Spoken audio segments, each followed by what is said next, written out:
Welcome back, everybody.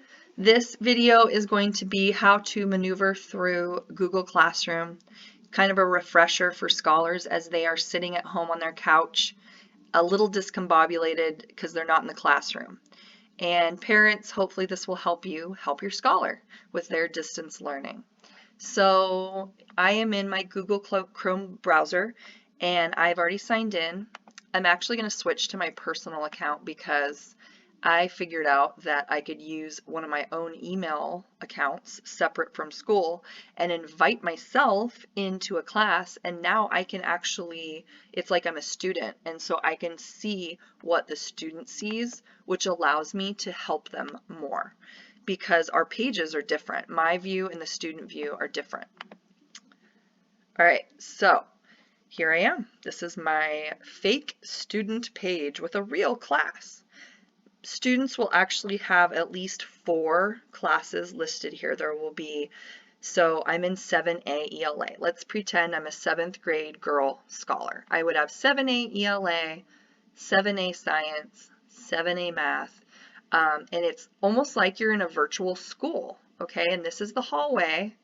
Parents, if you're not sure how to use this, this is like you're in the hallway of the building, and you can enter into any class that you wish. Okay, so again, I only have ELA because that's all I could, utilize as the ELA teacher. So let's pretend like we're going into Mrs. Gutierrez's classroom. Okay, so you click on it and now I'm in her classroom, okay, in Google Classroom.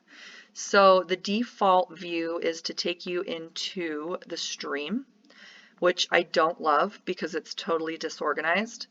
The stream is basically, think Instagram feed or Facebook if you're old like me, and it just shows you all the recent posts from the teacher, okay? But there's really no rhyme or reason to it, so I always try to encourage the scholars to instead go up to these little section tabs and click on classwork. It's more organized. The way that I'm organizing things right now as we are in this distance learning situation is I'm actually organizing by week. So hopefully that'll help out a little bit. Right now it's April 1st, so if I'm a scholar and I'm looking for the most recent assignments, I would look for this date range, right? Monday was March 30th. You're going to have to know what day it is, which is tricky when you're not in your regular routine. But I know I'm looking in this date range because it's April 1st when I'm recording this. So any recent assignments are going to be down here. In my class, I'm also naming my assignments by dates. I'm just playing around with it, see if that will be helpful. So let's just check out an assignment. Okay, so I'm a scholar. It is Tuesday, April 1st. And I need to see what Mrs. Gutierrez assigned today. So here's the topic, and I'm going to go down. There it is right there, Tuesday, March 31st. Other teachers don't necessarily name things this way. It may just be the title of the assignment. Maybe it's a book up here. I kept my book topics in all the classes too, with some of the materials in there as well. Anyway, okay, so like let's say I'm going to go into Tuesday's assignment. It just kind of opens up a box, parents, to start, but just to remind you as well, scholars, you need to click on View Assignment to get the full access and see everything, okay? So here I am in the assignment for today. What do we see? We see the date that it's due up here. We see the title. We see over to the right here, this is a super important area, but I'm going to cover it in a separate video. This is where we control submission of work, but again, saving that for another video so I don't fill up 40 minutes with one video. I'm not going to read through all of these instructions. What I'm just going to point out is this is where the instructions are. So all of your teachers are going to put something here. It may be a little, it may be a lot. And if I'm being honest, if we're doing online learning, it's going to tend to be a lot, you guys. And I know some of you tend to shut down when you see all of these words, but the reality is that we aren't meeting face to face anymore other than some short little Google chats. And so we have to explain it to you somehow, and you're going to have at least a little bit of sort of self-direction. And the only way to do that is to be able to acquaint yourself with the instructions, okay? So if you need to chunk it up a little, just read a little bit of it, make sure you understand, maybe do the first step, and then return to it, okay? So what else do we see? That's how we're explaining the whole assignment. If we scroll down just a little bit here, this is where anything that the teacher has chosen to attach for the assignment will be. Okay, this could be a variety of things. It could be a link to another outside website, such as this one I put here. When I hover my cursor, I get the full title of that material. It says it's a Quizlet. So this is a link, and it's to a Quizlet that I created for 7th grade for all of their vocabulary words. Okay, let's look at this one. Boy in the Striped Pajamas full text PDF. This is an actual document that I uploaded that is a PDF version of the novel, okay? So a little different. This one takes you to a website. This one is an attached document, okay? Well, let's go over here. Example vocab assignment, March 31st.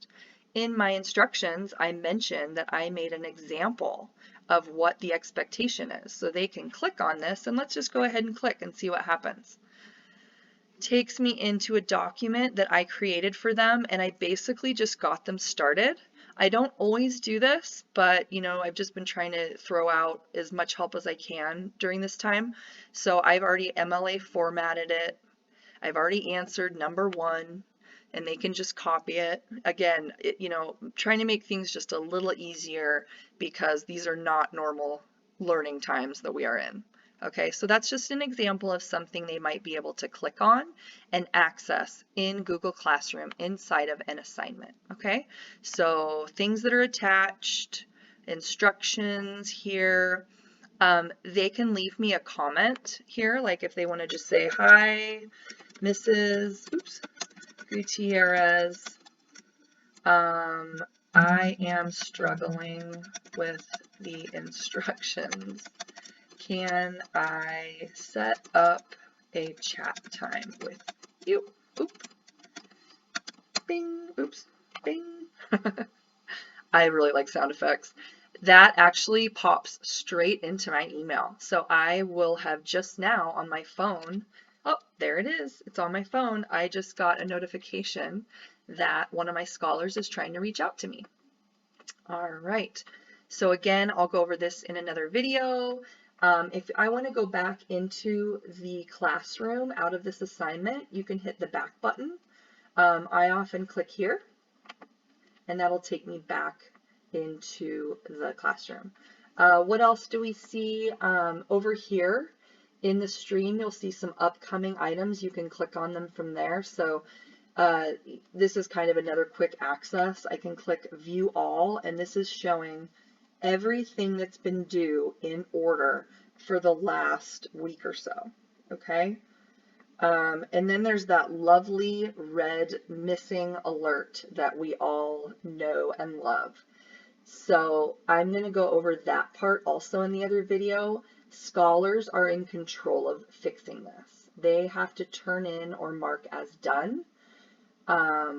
So I think that's really all I'm going to show you for this video, just kind of an overview, acquainting ourselves with what it looks like inside of Google Classroom. I hope this helps. Tune in to my next video. Thank you.